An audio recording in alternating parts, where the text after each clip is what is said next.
Tere tulemast kuulama Pärnumaa podcasti 123. osa.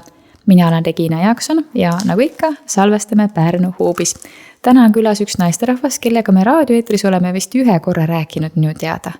Ja tänaval me pole üldse kokku sattunud, vähemalt ma ei tea küll, et oleks. Aga täna meil on piisavalt pikk aeg, et omavahel jutustada. Tere tulemast, Karmen Raud. Tere! Kuna sina oled veebipolitseinikuna ametis, et siis alustame ikkagi sellest töö poolest. Kuidas sinust sai politseiametnik? No minu politseiametniku saamisega kaasneb selline lugu, et kunagi lapsepõlves murti meile koju sisse ja viidi ära televiisor. Ja kui ma koju jõudsin koolist, siis astus mulle kodus vastu 2 vormis politseinikku. Nad nägid väga ägedad välja, üks meesterahvas, üks naisterahvas oli, mulle avaldas tõsised näod, muljet. Ja kui seal oli üks 3. politseinik, siis nendega kaasas, kes avas oma eksperdikohvri ja hakkas siis pintseldama igasuguseid ukselinke ja kõike seda ja seal tulid välja erinevad jäljed. See oli nii kohutavalt põnev. Ja siis ma teadsin, et ma tahaks ka politseinikuks saada. No sa rääkisid siin sellest kohvrist ja teemast ja ma kunagi vaatasin hästi palju selliste seriaali nagu CSI, no seal olid erinevad New Yorgid ja Miamid ja kõik jututeel on ju. Kui palju see nagu tegelikkusele vastab see, mis me seal nagu ekraanil näeme, kui sa nüüd nagu ametis oled on ju, et mis siis nagu tegelik töö on nii-öelda? No ametis olnuna ma saan öelda, et eks need saated oli natukene selline ilus muinasjutt, ettekujutus, aga samas natukene ka tõsi, sellepärast, et inimestele näidatakse sellist politseitöö huvitavat osa, sellist mängulist ja põnevust tekitavat osa. Selline mõtteprotsess ja paberi määrimine, see jääb natukene taha taustale. Aga suures osas tegelikult on see just see nagu paberitega töö ja mõtteprotsess. Ja tegelikult küll, et see mõtteprotsess ja paberitega töö omavahel arutlemised, mõttekäikude paikapanemised, et see on suurem osa sellest tööst. Kui sa oled olnud nüüd politseis, ma sain aru, et aastast juba 2007 või 2008 isegi? 2007 on ju. Et siis mis sa selle aja jooksul teinud oled, et see veebipolitseiniku teema on pigem nagu uuem ajatrend, mulle tundub, aga võib-olla mitte. Ja veebipolitseinikuks ma olen siin olnud viimased 5 aastat umbes. Aga kui ma aastal 2007 lõpetasin Vaikuse politseikooli ja Pärnusse tulin, siis ma olin kõigepealt umbes pool aastat. Ma olin patrullis, et üldse Pärnu linna selgeks saada. Siis edasi läksin linna piirkonnapolitseinikuks, olin seal ikka mõnda aega. Siis tuli natukene elu vahele ja sain siis edasi maapiirkonda, siis noorsoopolitseinikuks. Hakkasin seal siis toimetama, ehk siis ma olen näinud nii linnatööd kui ka maatööd erinevates korrakaitselistes vormides ja viimased 5 aastat siis olen nüüd siis veebis toimetanud ja seal inimeste pöördumistele vastanud, sotsiaalmeedias siis ise vahepeal seal sõna sekka ütelnud, nagu ikka piirkonna politseinik veebis.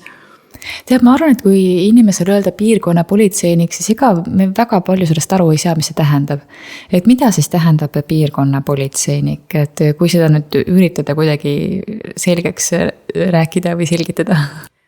Piirkonna politseinik on politseinik, kes põhimõtteliselt teab kõike, mis piirkonnas toimub. On selline vahelink inimese ja siis võib-olla menetlejate, uurijate, kohaliku omavalitsuse vahel, aitab inimestel muresid lahendada koha peal, ka pikaajalisi muresid. Et ühesõnaga kogu see, mis on nagu piirkonnaga seotud, et siis on see päris hea ülevaade, kui me mõtleme nagu Pärnut. Põhimõtteliselt küll, Pärnu linn on selles mõttes jagatud ka osadeks ja igas Pärnu linna osas toimetab oma piirkonna politseinik, igal koolil on ka veel oma politseinik, ehk siis nii-nieldatud noorsoopolitseinikud, ehk siis tänase päeva mõttes siis piirkonnapolitseinikud siiski noorsoo suunaga käivad siis käsikäes. Loomulikult siis tehakse veel koostööd ka maapiirkonnaga, sellepärast, et inimesed liiguvad, noored liiguvad, inimesed, kes elavad maapiirkonnas, käivad näiteks linna tööle, kooli ja olemegi selline suur uhke perekond. Ikka suur võrgustik.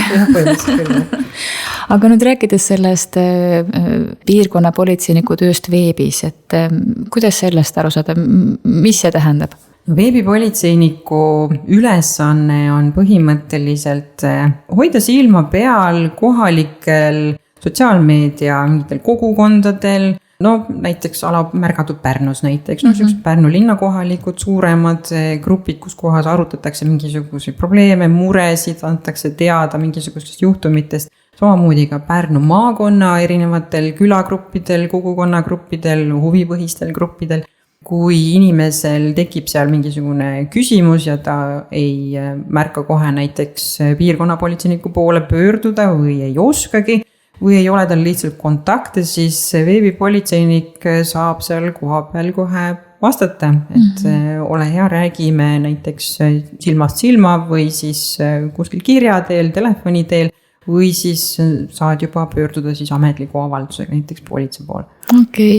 Ma mõtlen, et neid erinevaid gruppe Pärnumaal, issad, neid on ju nii palju. Ainuüksi ühe selle kohaliku omavalitsuse peal võib olla, 4-5 erinevat gruppi on ju. Et kõiki neid monitoorida, see tundub ikka hommikust õhtuni töö olevat. Eks ta ole jah, aga töö jooksul on väikene oskus tekkinud ka põiki üle lugeda, et erinevate hooaegadega tekivad erinevad hooajalise postitusega. Näiteks nüüd meil on see suvine aeg, maasikapostitusi ja marjamüügi postitusi on väga palju. Ehk siis nendest on võimalik väga kiiresti üle rullida. Samuti on võimalik enda Facebooki kontot tegelikkuses ka õpetada selliseks, et ta näitab sulle seda, mida sa näha päriselt tahad. Ehk siis algoritmidest räägin siis juba. Et igal kontol tegelikkuses on juba mingisugune õpe toimunud, kui inimene soovib vaadata näiteks kalastamisega seotud gruppe, või teemasid, siis natukene aega neid postitusi jälgida, siis Facebook ise hakkab ette juba pakkuma ja söötma igasuguste veeteemadega, kalastamistega, paatidega, sellistega. Issand selle peale, et enda see Facebook nagu õpetada neid asju vaatama, ma pole elu sees nagu mõelnud, kuigi ilmselt on need paar klikki ainult, mida vaja teha on selleks. Ja, see käib tegelikkuses taustal, et teadlikult õpetada seda välja, see on päris keerukas, aeg-ajalt tuleb ka enda Facebooki kontol ka koristust teha, sellepärast, et me kõik ju teame seda olukorda, kus ma olen siin vaadanud õhtul mingisuguseid, ma ei tea, kleidikesi või seelikuid kusagil mõnel teisel sotsiaalmeedia platvormil või kuskil müügiplatvormil ja opsast sa järgmisel hommikul on võimalik juba Facebookis neid reklaame näha, et tegelikult on need omavahel ju seal kõik seotud ja neid tuleb aeg-ajalt seal kustutada näiteks reklaamisätteid ja võib-olla ka kontosid, mis on näiteks tühjaks jäänud või maha jäetud, et siis see õpetab Facebookile või siis konkreetselt sinu kontole, mida sa päriselt näha tahad. Ma mõtlen aga teisipidi, kui seda monitoorida ja ikkagi aeg-ajalt käib ka nendes gruppides niisugune paras vihakõne läbi on ju. Et see ongi siis see koht, kus sa hakkad reageerima või kuidas see nagu välja näeb? Millele veebipolitseinik kõigepealt reageerib, on igasugused juhtumid, kus saab politsei kohe sekkuda. Näiteks mingisugused lõhkumised, varastamised, kusagile sisse murdmised, mingitel katustel käimised, liiklusrikkumised ja sellised asjad.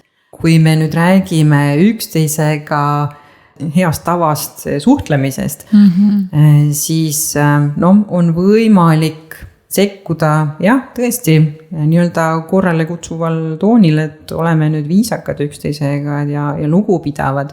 Et seadusesse ei saa kirjutada sisse tegelikkuses, mil viisil inimene kellestki mõtleb võib-olla või kuidas ta iseennast väljendab, et uksest sisse tulles on viisakas öelda tere näiteks, sellises mõttes siis, et see võiks olla selline loomulik tarkus või selline street smart, et ja millest võiks ikka inimesed kinni pidada. Jah, tõesti sellist ärapanemist ja üksteise mõnitamist ja solvamist on väga palju näha ja seda on tegelikult kurb vaadata, kui täiskasvanud inimesed omavahel sellisel kombel suhtlevad, konstruktiivne kriitika on täiesti tervitatav, niimoodi mõeldaksegi asju välja, niimoodi lepitakse asju kokku, mingeid tegevusi kokku. Aga kui lihtsalt hakatakse üksteist solvama, siis mis eeskuju see annab noortele?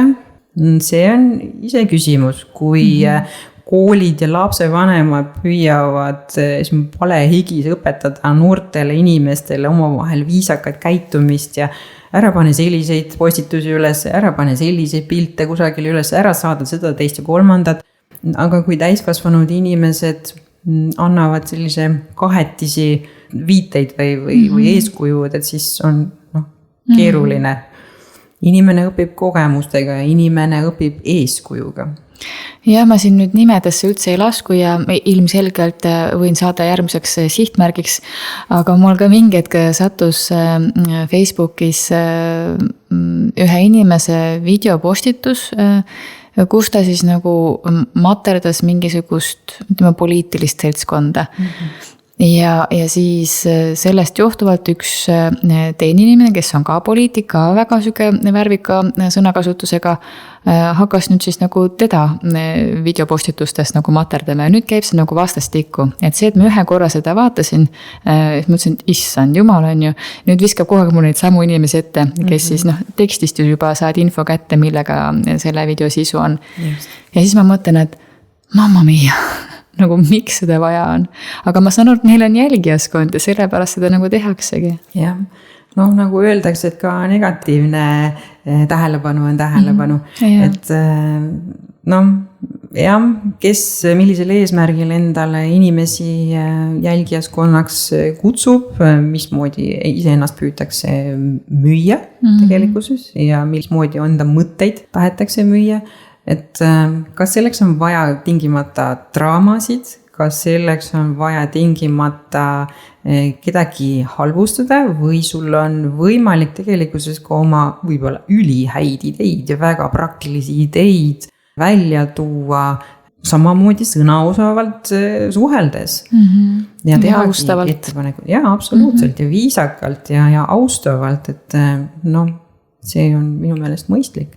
Ja see on kuidagi nagu loomulik tegelikult võiks olla selline üksteise austamine ja konstruktiivne kriitika, nagu tõid välja, ongi õige, on ju, sest et sealt sünnivadki lahendused. Aga jah, nii kaua kuni see on lihtsalt selline ärapanemise eesmärgil nii-öelda, siis sellest ei võida mitte keegi. Sa tõid nii õige tähelepaneku, et kuidas siis lapsed õpivad, on ju. Et aeg-ajalt nagu enda emotsiooni välja lastes me võib-olla ei taju, et me oleme sellega eeskujud. Et see on nii oluline koht, kus kohas korraks nagu peatuda ja mõelda, kas see on see, mida ma tahan, et minu lapsed näeksid, mida mina välja annan nii-öelda. Just, ja eriti kirjalik sotsiaalmeedia on tegelikkuses imeline koht ja võimalik ju mõelda natukene enda selle kirjatüki üle. Sul läheb natukene kauem aega, kui sa trükid enda mõtteid. Kiiremini tuleb välja sõna suust nagu vesteldes, nagu häälega vesteldes, aga kui sa trükid, siis sul tegelikkuses on sul ju aega mitu korda seda üle vaadata, üle mõelda ja enne nupule vajutamist, seda ka samamoodi veel üle lugeda. Et kas inimesed saavad päriselt sinu mõtetest niimoodi aru, nagu sa seda öelda oled tahtnud? Oma loengutes noortele ma ikka räägin ka, et tänapäeval, ma ei mäleta, kus kohas ma seda pisikest faktikest lugesin, aga tänapäevane inimene kirjutab tohututes kogustes rohkem kui kunagi üldse inimene on kirjutanud. Aga kas me oskame päriselt oma mõtteid sellesse pisikesse tekstikesse, ega sotsiaalmeedia väga palju ei võimalda ju sinna kirjutada. Lisaks sellele inimeste tähelepanugi kaob ära, kui mingi pikem tekst sinna kirjutada. Esimesed, ma ei tea, 15-20 rida sa loed ära, kui see on mingi eriti säravalt kirja pandud. Aga inimese kirjaoskus peab olema ja seda eneseväljendusoskus kirja teel peab olema nagu ülihea. Ja kui sa oskad enda mõtte ja ka emotsiooni sinna sisse panna hästi, et siis on hästi. Aga jah, sotsiaalmeedias liigub paremini emotsionaalne väljendus ja kõige tugevam emotsioon on meil ju viha. Et ja sellist ärrituvust tekitavad tekstid ja see toob endaga kaasa like ja reageerimisi nii-öelda, kui me räägime Facebookist siis. Ja Facebook kui selline ei ole üles ehitatud selle peale, et me nüüd jagame viha konkreetselt, viha emotsiooni. Facebook on üles ehitatud selle peale, et inimesed reageerivad mingisugusele asjale rohkem, jäävad vaatama midagi kauemaks. Kui Facebooki ülesehitus saab aru sellest, et inimesed on hakanud midagi pikemalt vaatlema ja laikima, reageerima millelegi, siis järelikult tekib loogiline järeldus, et see on miski, mida inimesi huvitab ja see hakkabki lendama. Paraku ongi meil just need tugevad emotsioonid, need negatiivsed emotsioonid lendamas. Aga ka Facebooki on võimalik jällegi üles ehitada endale jällegi nii-öelda positiivses mõtmes, et isegi kui sulle hakkavad tekkima sellised nagu ärevust tekitavad postitused ette või siis videod või midagi sellist, sa lihtsalt märgid selle mitte huvitavaks. Kuidas see käib? Mitte huvitavaks märgib. Nüüd lähen ja sa lähed selle sama postituse peale, jaa. Okei, postituse peale. Postituse peale, ja ära näita mulle seda enam. Ja natukene aega läheb sellega. Facebook on iseenesest natukene aeglane süsteem, aga samas jällegi mulle tundub natukene kasutajasõbralikum. TikTok näiteks reageerib tohutu kiiresti ja väga kiiresti hakkab ka negatiivset sisu näitama ja sükust nagu ühetabast sisu siis. Et ei ole väga laiapindne, kui sa oled hakanud vaatama, nagu enne tuli jutuks on ju, et kalastamisega seotud asju, siis väga kiiresti umbes poole tunniga ta hakkabki sulle näitama ainult kalastamisega seotud asju. Et see on, TikTokist on palju selles mõttes räägitud ja paraku noored istuvad TikTokis rohkem. Minu jaoks on TikTok täiesti avastamata ma nagu tõesti, ma tean seda väljendit, aga mul endal kontot ei ole, ma ei oska seal midagi teha. Kuigi ma saan aru, et mõnes mõttes nagu mingite teemate leviku mõttes on see nagu oluline ja tuleb kasuks on ju ja et ta saab väga nagu hästi kasutada. Aga siis ma kuidagi ka, mul on 2 teismelist kodus ja olen nagu küsinud, et ma olen nagu aru saanud, et see pidi mingi ilgelt rõlge keskkond olema, rõlge sisuga või ma ei tea, võib-olla see on mu kiiks lihtsalt, ma tegelikult ei oma tausta. Ja siis lapsed ütlesid, et ei, et siin tõesti võib tulla ka päris nagu nõmedad asju, et see nagu võib igasugu imelik asju ette visata nii-öelda. Jah, nagu enne sai öeldud, et viha, eks ole, šokeerivad mingisugused sisud, üksteise, ma ei tea, kiusamine, noorte seas levivad shipid. Mis asi on ship? Ship. See on omavahel paari pandud inimeste või mingisuguste, ma ei tea, kontode võib-olla siis üks suur konto, kuhu korjatakse ühesõnaga kokku inimesed, keda nii-öelda pannakse paari. Kes muidu paarid ei ole? Kes võib-olla ei pruugi olla paari. Täpselt nii ongi. Et see loogika on see nii-öelda lai. Väga paljud noored on märku andnud, et nendele see tegelikuses ei meeldi ja see on täiesti mõistetav. TikTokile on võimalik taaskord siis nagu märku anda. Samas jällegi noored ütlevad, et sellise märku andmine, see nii-öelda reportimine või siis raporteerimine ei tööta alati. Ja tõesti ei töötagi. Kui TikTokile ei ole arusaadav, miks mingisugune postitus ei ole sobiv, ehk siis on võimalik näiteks veebipolitseiniku poole pöörduda. Meil on võimekus siis sotsiaalmeedia platvormi poole siis pöörduda tähelepanekuga, et selline postitus või selline konto jagab ebasobivat sisu ja palun kaaluge selle asja mahavõtmine. Me peame siis ka põhjendama, et mille see ebasobiv sisu siis nagu, mida see tähendab. Et laimav näiteks sisu või solvav sisu või vägivaldne sisu või midagi sellist. Ma isegi ei teadnud, et see on ka üks veebipolitseinike võimekusi nii-öelda või pädevusi, et keegi võib näiteks olleski sattunud TikToki mingisuguse häiriva sisu peale teile teada anda, et näed, et ma olen ise sellest märku andnud, aga sellest pole mingit tolku olnud, aga siis te saate veel omakorda nagu märku anda või teada anda sellele. Jah, me saame sellest märku anda, aga lõpuks jääb ikkagi viimane sõna sotsiaalmeedia platvormile. Et nemad otsustavad, et kas see sisu on siis sobiv või ei ole sobiv. Et kui me räägime nüüd laimamisest ja solvamisest, siis meil Eestis on võimalik sellise materjaliga pöörduda juba tsiviilkohtu poole. Ja seal oma vaidlused siis lahendada. Et kui inimesed pöörduvad selliste muredega, ma ei tea, üks inimene väidab, et teine inimene on tema kohta midagi valetanud ja see materjal levib sotsiaalmeedias, et siis esimene võimalus on tegelikkuses ja tegelikult vajalik ka inimesed peavad omavahel silmast silma kohtuma ja lahti rääkima, mis see probleem siis on, kust on selle probleemi juur, sest et tihtipeale on see postitus kui selline mingisuguse jäämäe tipp.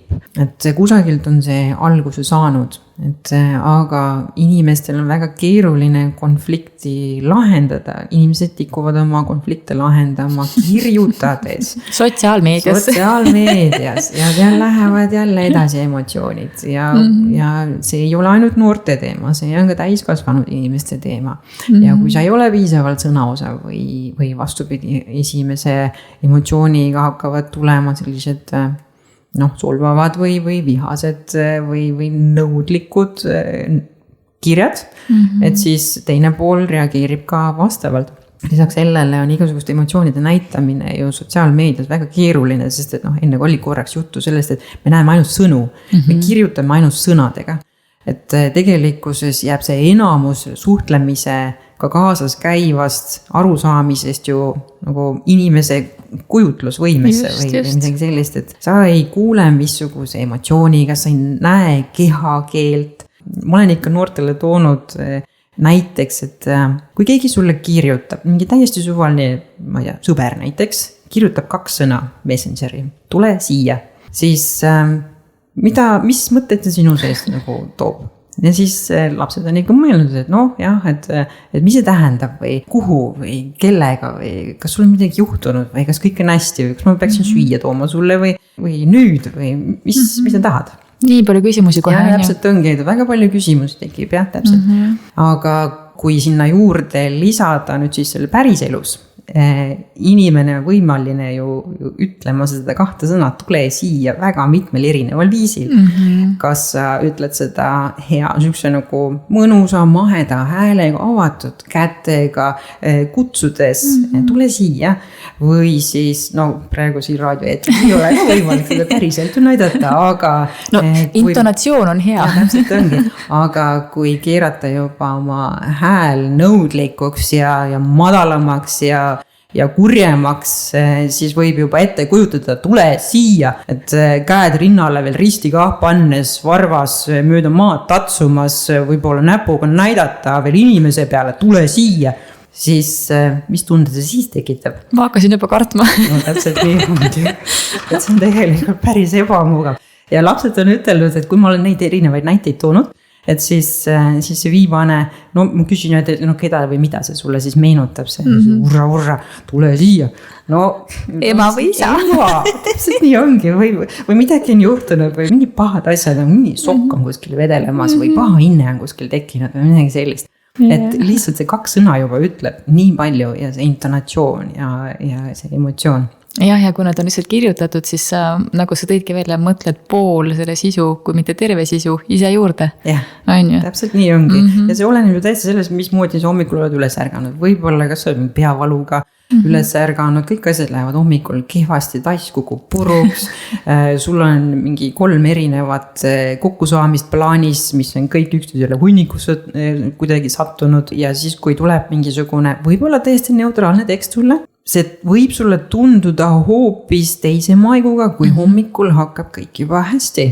Su kohv tuli eriliselt maitsev välja, keegi ütles sulle komplimendi, ma ei tea, hommikusöök tuli nagu eriti maitsev välja, pannkoogi peale sai maasikamoosi, nagu päev on jube hästi alanud ja see sama neutraalne tekst võib tunduda täiesti teistmoodi. Hästi huvitav, et sa sellele peatusid, kuna ma olen ka hästi sama meelt olnud, et nii palju ümbritsevast keskkonnast sõltub ikkagi sellest, mida ma ise sees tunnen. Et kas ma võtan selle naeratuse vastu niimoodi, et küll ma olen täna vist nagu heas tujus, või ma võtan mingi naeratuse vastu nii, et issand, kas ta naerab üle. Et see on nii palju sõltub meist endast, aga et selleni nagu jõuda, see on ikkagi töö endaga ja see on vastutuse võtmine enda tunnete eest. Ja see on väga raske. Kas sa taipad parajasti, et kas see on nagu sinu peas toimuv või on see päriselt faktiliselt tõestatav? Aga jah, see on hästi põnev koht, kuhu jõuda. Ma ei mõtlema, et kui on need erinevad häirivad videod, mille otsa teismelised koperdavad, iga kord ei nagu julge ju rääkida ka, ma arvan. Et kuidas me nagu lapse vanematena võiksime siis selles kohas nagu toetada või olemas olla või nagu märgata mingeid muutusi käitumises või mida me võiksime nagu tähele panna? Seda võiks alata tegelikkuses päris varajases nooruses juba siis, kui esimene mobiiltelefon näiteks või kokkupuude arvutiga lapsel tekib. Siis kui laps kooli läheb näiteks, juba esimene mobiiltelefon selleks, et lapsevanem saab kontrollida, kus ta parajasti asub, kas ta on jõudnud koju, kas tal on kõht täis, kas kõik on hästi. Ja sellega kaasneb ju tihtipeale ka ligipääs internetile, võib-olla ka mingisugustele sotsiaalmeediaplatvormidele või vestlusplatvormidele. Ja lapsevanem võiks hakata juba siis koheselt rääkima lapsega, et mis teksti sinna võiks kirjutada ja milliseid sõpru sinna võiks kutsuda. Võib-olla mitte seda, et kellega sa rääkima seal peaksid või ei peaks, sellepärast et lõppkokkuvõttes, kui ma olen noortega arutanud seda, et seal tekib väikene nagu loogika error sisse, et kui ma tahan saada endale uut sõpra, siis kuidas ma saan selle uue sõbra? Loomulikult võõra inimesega rääkides. Aga kui ma ei tohi seda teha võõra inimesega rääkida, sest et ma ei tea mitte kunagi, kellega ma räägin. Oluline on see viis ja see teadmine, mismoodi ma võõrale inimesele lähenen. Kui sa tänaval lähed näiteks kellegi juurde, siis sa näed põhimõtteliselt, sul on silmad ka juba abiks ja kõrvad ka juba abiks, et mil viisil inimene sinuga räägib, mismoodi ta sinusse suhtub, kas ta on umbusklik või uudishimulik või sõbralik või mis ta minuga räägib. See teksti voolamine tuleb hoopis teistmoodi. Kui internetis suheldakse omavahel, siis jah, tõesti noori lisatakse üsna kiiresti erinevatesse gruppidesse, esmapilgul võib-olla klassigruppidesse. Ma ei tea, oleneb, mida siis noor kasutab, siis kas Snapchati või siis Messengeri või siis Whatsappi ja või mingisuguseid muid järgmisi sotsiaalmeediaplatvorme. Et noored loovad hästi palju erinevaid suhtlusgruppe, kus vestelda omavahel võib-olla privaatsematel teemadel, võib-olla mängimisega seotud teemadel, ma mõtlen siis netis või siis arvutis. Ja võib-olla ka siis omavaheliste pisikeste mingisuguste sõpruskondade või siis trennigruppidega.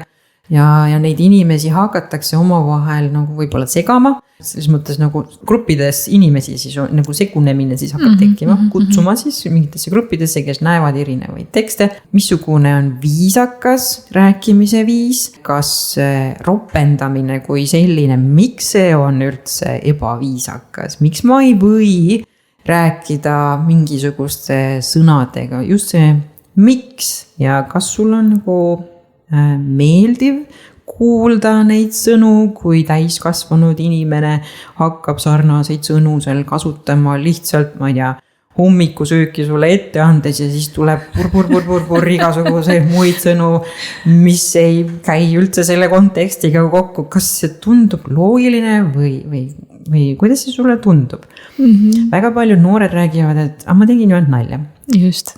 Või teine variant on vastustest on see, et ma ei mõtelnud seda nii. Ja seda ma ei saa panna ainult tegelikkuses noorte peale, ka täiskasvanud räägivad täpselt neid samu kahte põhjusi. Ma tegin ainult nalja või ma ei mõelnud seda nii. No, nüüd me jõuame sinna tagasi, et enne kui sa vajutad oma selle send nupu peale, mida iganes sa sinna panna tahtsid, mingisugust pilti või mingisugust teksti või rääkisid hoopis häälega sinna sisse, mõtle 3 korda üle, kas sa tahaksid seda sama teksti saada näiteks oma emale. Mõtle 3 korda üle. Ja kui vastus on ei, siis miks see nii on? Kas see on ebaviisakas? No noored ütlevad, et see on veidi cringe. No, on jah, muidugi on, sellepärast, et sa ei räägi oma emaga niimoodi. Loomulikult, sest sa austad teda. Miks me ei või siis teisi inimesi samamoodi austada? See on väga kihvt näide, mille sa noortele tood. Et mõtle enne, kas oleksid nõus seda infot ka enda emaga jagama. Et see on see esimene filter juba, mis nagu näitab, et okei, kas see oleks okei nii-öelda. Ja nii ongi. Ja kui nüüd minna sinnamaani siis, et kuidas siis emad ja isad nagu sellest teemast veel nagu võib-olla saaksid rääkida või. Vanemad on ka küsinud, et ma ei saa ju oma lapsel telefoni kogu käest ära võtta seda sisu vaadata. Sa ei peagi seda ära võtma, te võite seda koos teha, võtta enda telefon ka sinna kõrvale. Vaata, kas sina julgeksid oma enda telefoni sisu oma lapsele näidata. Ja mis põhjusel mitte, mis põhjusel jaa, et siis te olete võrdsetel seisukohtadel ju tegelikkuses ja kas sinul võib ka cringe olla. et noh, see on niisugune, noh, ja see on arutlemise koht tegelikkuses, selliseid nagu arutlemisi erinevatel teemadel. No ma nägin selliseid asju sotsiaalmeedias, et mis sa sellest arvad? Või mitte ainult selles võtmes, et ma võtan sul selle telefoni ära, kui sa sellise pilte saadad või noh, lapsed tunnevad selle eest nagu kõige suuremad hirmu, sest et see on üks võimalus oma sõpradega rääkida ju nendel. Ja kui see võimalus ära võetakse, siis on nagu, noh, paha lugu on tegelikkuses. Et pigem, see võiks jääda nagu väga viimaseks, noh, võimaluseks. Mida see lapsele õpetab? See õpetab seda, et ma lihtsalt, ma ei näita sulle enam seda, ma ei räägi enam sulle nendest asjadest, sellepärast, et mul võetakse see asi ära.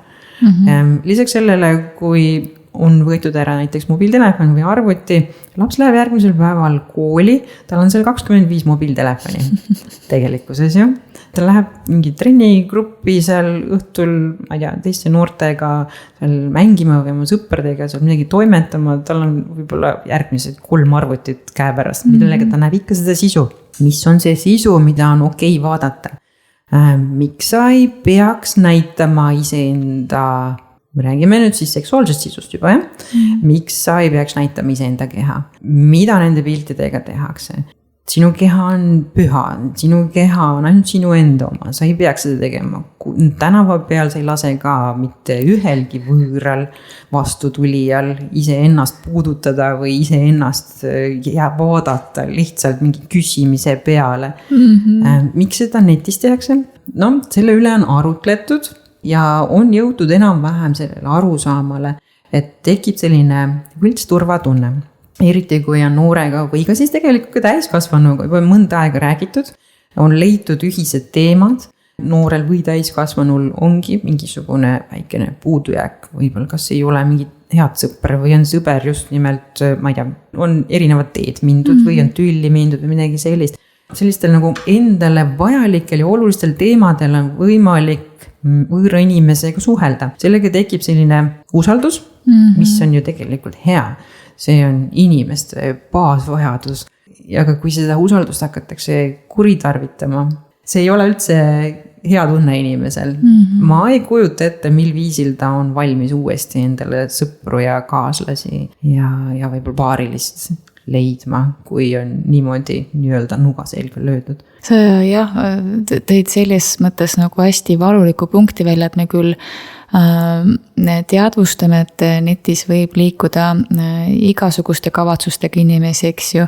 Ja me ka teadvustame, et need inimesed, kes on nagu haiget saanud, et see ongi nagu ebamugav ja valus ja vastik. Aga sammu sealt edasi me pole mõelnud, et kuidas temalt see usaldus ja turvatunne nagu uuesti tuleb, eks ju.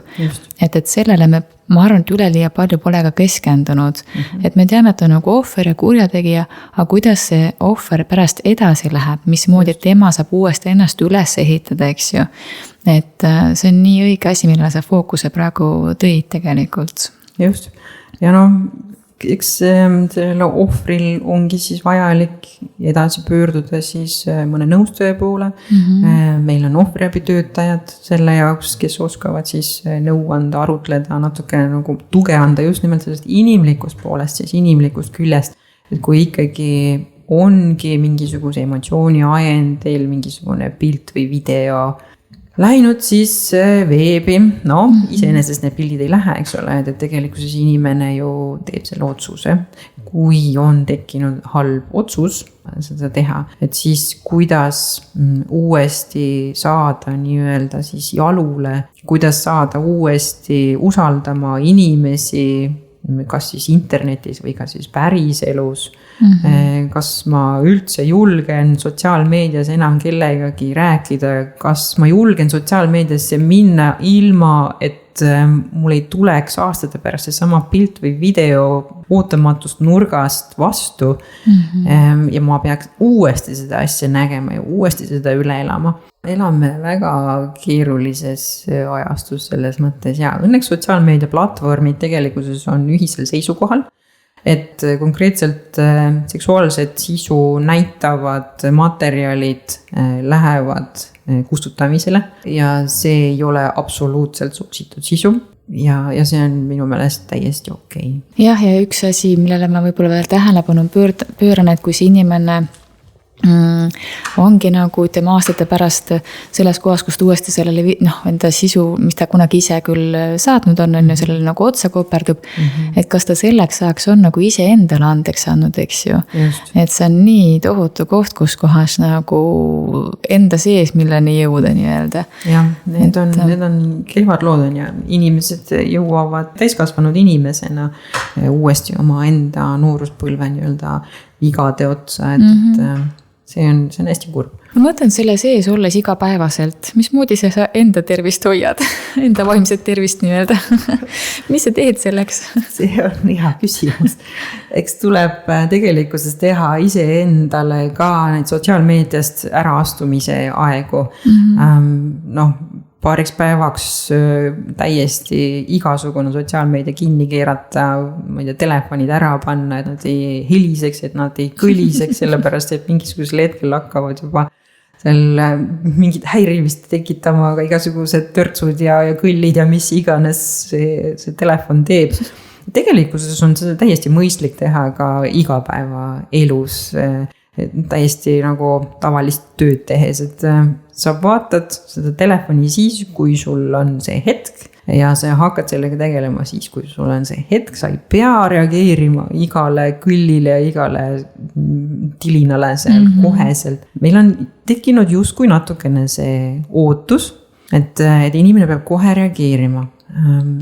Kui me nüüd läheme sinnamaali tagasi, kus mina olin laps, noor inimene ja me pidime minema selleks ikkagi kellegi teise ukse taha, et teda välja kutsuda või siis, ma ei tea, karjume kellegi aknad all, et tule välja.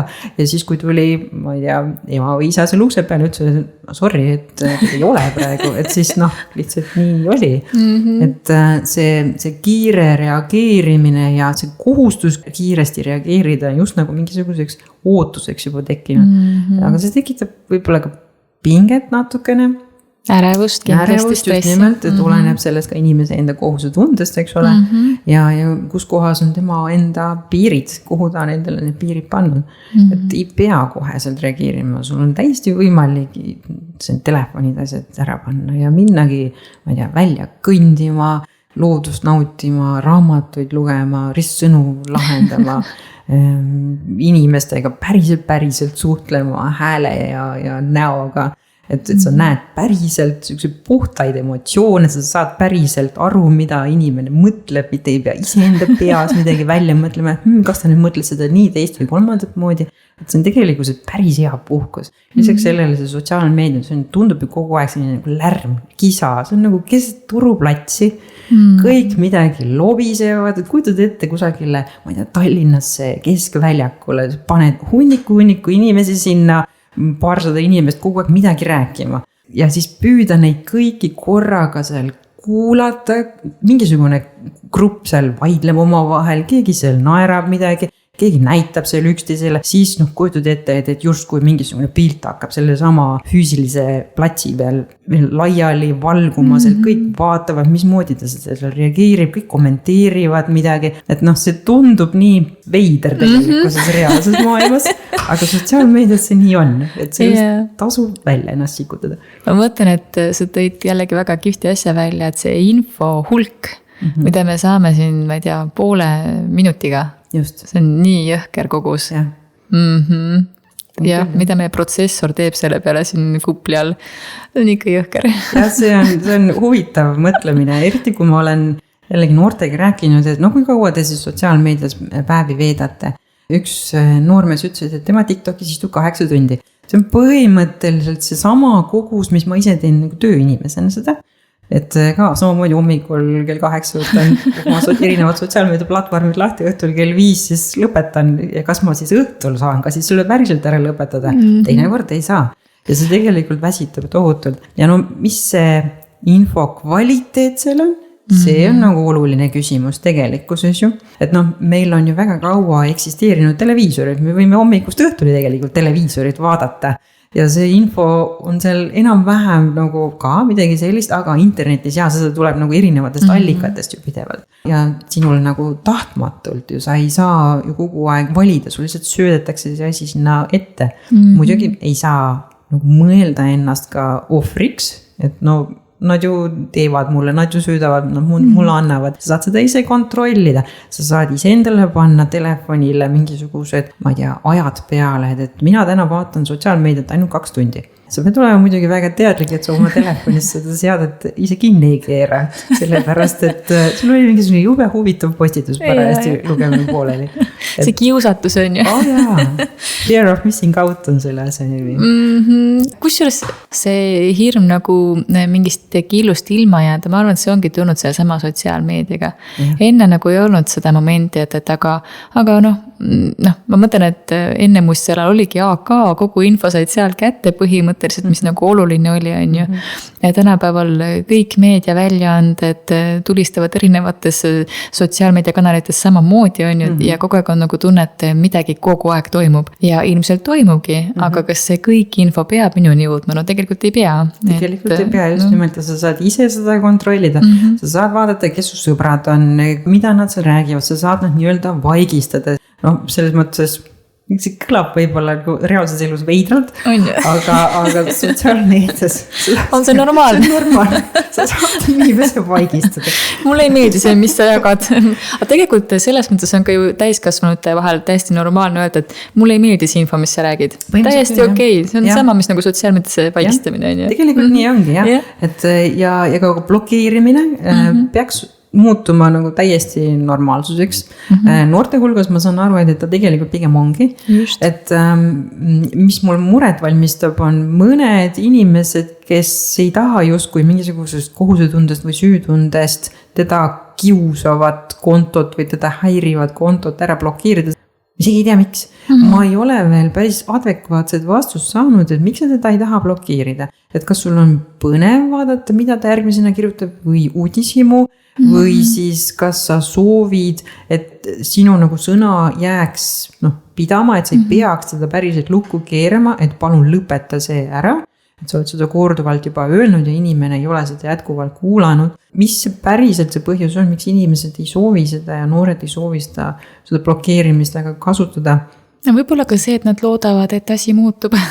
See inimlik lootus, et äkki asi muutub. Jah, võib-olla küll, et see süükene, mulle nii meeldib see sinisilmne lootus.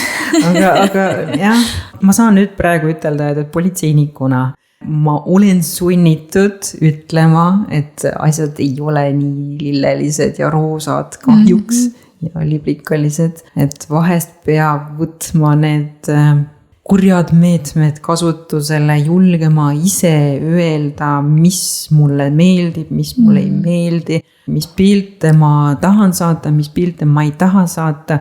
Ja kui inimesele see ei sobi, kui ta jääbki nuiama või küsima, aga ma ju saatin sulle nii, aga ma ju tegin sulle nii, siis sul võib olla see südamerahu ja lihtsalt blokeerida see inimene ära, sest et sul ei ole vaja. See on midagi sellist nagu, kui sul tuleb inimene kodu ukse taha, sa teed ukse lahti ja sa hakkad selle võõra inimesega rääkima või siis ka näiteks tuttava inimesega rääkima. Et ta muidugi räägib ja hakkab juba võib-olla vägagi kuidagi pinda käima või et sul on see õigus tegelikult oma kodu uks ju kinni panna ja ka lukku keerata. Just. Ja sa päris elust tõenäoliselt seda teeksidki. Vaat huvitav et sotsiaalmeedias me nagu lubame mingitel piiridel rohkem hajuda. Just. Et see sama võltsturvatunne, millest sa ilmselt rääkisid, et ja anonüümsus. Et okei, see on nagu korraks nii, või me lihtsalt oleme kaotanud igasuguse taju, mis on ka täiesti reaalne, sest et nii palju selle sees olles, siis kaobki mingisugune tajumine ära. Telefon on sul justkui kogu aeg nagu sinuga kaasas. Ta on osa sinu identiteedist tegelikkuses. Kui ma olen toonud näiteks tegelikkuses ka täiskasvanutele, et kui palju sinu telefon sinust päriselt teab, siis kui palju on neid äppe, sinu igasugused kaupluste äpid ju teavad, mida sa kokku ostad või mis sind huvitab. Sinu sotsiaalmeedia teab sinust põhimõtteliselt kõike, mida sa talle sisse oled söödnud. Su tervet sõbranimekirja, su huvisid, su hobisid, kohti, kus sa käinud oled, mida sa laikinud oled, mis sulle meeldib ja teeb sellest mingisuguse kokkuvõtte. ehk siis profiili. Kui sul on veel mingisugused, ma ei tea, treeningu äppe seal näiteks, see treeningu äpp ju teab, kus kohas sa ringi jooksed, sinna sisse sa oled kirjutanud, milliseid, ma ei tea, trennivahendeid sa kasutad, rääkimata siis igasugustest panga äppidest näiteks, kui sa ei ole neid korralikult seal, seda on võimalik telefonis eraldi kusagile lugu taha panna. Et ja loomulikult su paroolid ei peaks olema kusagil nähtav, kui sul on kogemata kusagil note'ides kõik su paroolivirn seal üleval, siis ja sa nüüd kujutad ette, kui su telefon kogemata jääb mingisuguse peo käigus kusagile võõrasse kohta või siis tavaline taks, tangid oma autot, paned kogemata oma telefoni kusagil auto katusele, seal libiseb sa maha, sa lihtsalt, sul on nii kiire, sa ei pane seda tähele. See on harjumatu koht, kui su telefon kukub maha, keegi korjab selle üles, kui sul ei ole seal mingi parooli peal, sellepärast, et mugav on, et siis andmed on tegelikult päris suures ohus, ehk siis tea seda, mida sa oma telefoni paned, tea seda, millised fotod sul seal on, millised videod sul seal on, mida sa oma sotsiaalmeediasse üldse paned, kellele sa midagi räägid. See ei tähenda seda, et sotsiaalmeedia on nüüd hirmus kole koht, kus on hunnik hunte lihtsalt sinu kõrri kallale kohe hüppamas. Ma tunnen, et ma maalin sükest nagu ääretult hirmutavat kohta, sest tegelikult see ei ole nii. Sa lihtsalt pead teadma, mida sa sinna paned ja kellele sa midagi ütled, sest sa ju ei räägi päris elus ka igale ühele kõike. Sa ei räägi, kes su, ma ei tea, perekonnaliikmed on, mida te eile tegite, mis te homme plaanis on. Sa ei näita kõiki neid detaile, sa ei näita seda, mitu last sul seal parajasti õhtuses saunatünnis olid ja millistes riietes või mitte riietes nad seal olid. Kas see on vajalik? See päriselt on vajalik. Mõtle enne 3 korda üle. Ma jäin mõtlema selle sama näite peale, et kas sa nagu näitab palju sul seal tünnis nagu lapsi oli, on ju. Et see oleks väga veider, kui ma nüüd lähen nagu, mitte sotsiaalmeedias pilti panema, on ju, vaid lähen naabrid ukse taha koputama, tule vaata, kes mul siin tünnis on. Täpselt. See kõlab väga veidralt. Täpselt. Aga sotsiaalmeedias on see kuidagi nii norm. Täpselt, jaa. Ja seal ei ole sul ainult su naaber ei vaata. Tõenäoliselt on sul seal circa 250-300 sõpra. Nad ei pruugi sul olla üldse sõbrad, nad võivad olla seal 10-15 aasta tagused mingisugused töökaaslased, endised töökaaslased, võib-olla inimesed, kellega sa koos kunagi ülikoolis õppisid või ma ei tea, esimeses klassis õppisid. Et kas nemad just peavad seda materjali nägema, mida nad sellega pihta hakkavad, lihtsalt nagu võtavad, et aha, selge, tore. Või siis on parajasti mingisugune konto on kaaperdatud, üle võetud mingisugusel õnnetul põhjusel, mingi tähelepanematuse tõttu ja täiesti võõras inimene näeb seda. Kui sinu konto settingud ehk siis sätted on niimoodi pandud, et seda sinu sisu näevad ka sõprade sõbrad, ehk siis ääretult avalik, siis kujutate ette 250 inimest selles sõbralistis pluss igal ühel on veel 250, see võrgustik on meeletu. Teisipidi mina, kes ma nagu sisu loon, mul on see tohutult tore. Absoluutselt. Yes, ma sain nii palju uut infot juurde. Ja ongi, ja siis sa pead vaeva nägema, et sinu sisu levib ka õigete inimeste. Ja tõesti, see on kummalised käärid.